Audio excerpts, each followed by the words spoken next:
અગત્યના સમાચાર। આગામી 24 કલાકમાં વડોદરા શહેર અને જિલ્લામાં યલો એલર્ટ જાહેર કરાયું। હવામાન વિભાગે દ્વારા આજે 18મીના રોજ વડોદરા શહેર અને જિલ્લામાં યલો એલર્ટ જાહેર કરાયું।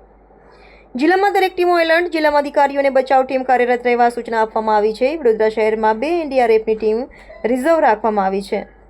એનડીઆરએફની ટીમ એસઆરપી ગ્રુપ 9 ખાતે સ્ટેન્ડ બાય રાખવામાં આવી છે। હવામાન વિભાગ દ્વારા તારીખ 19 અને 20 જૂનના રોજ વડોદરા સહિત મધ્ય ગુજરાતમાં યલો એલર્ટ જાહેર। તકેદારીના પગલાં લેવા માટે ડિઝાસ્ટર મેનેજમેન્ટ દ્વારા જે તે વિસ્તારમાં તમામ અધિકારીઓને સતર્ક રાખવામાં આવ્યા છે। તકેદારીના પગલાં લેવામાં આવ્યા છે। એનડીઆરએફની 2 ટીમો વડોદરા માટે રિઝર્વ છે। પ્રશાસન દ્વારા સમગ્ર મામલે નજર રાખવામાં આવી છે।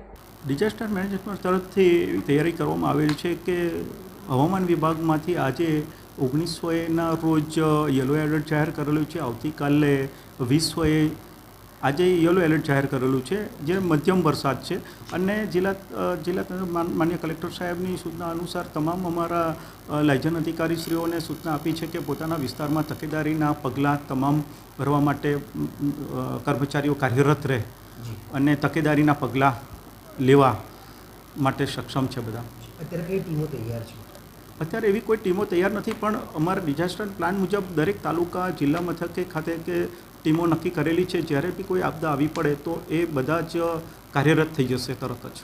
એનડીઆરએફ કે અન્ય કોઈ ટીમની એનડીઆરએફમાં એવું છે કે વડોદરામાં 2 રિઝર્વ ટીમ રાખવામાં આવેલી છે એસઆરપી ગ્રુપ ખાતે। એનડીઆરએફની ટીમની કોઈ આમાં ભૂમિકા અત્યારે કોઈ ભૂમિકા નથી, સ્ટેન્ડ બાય છે।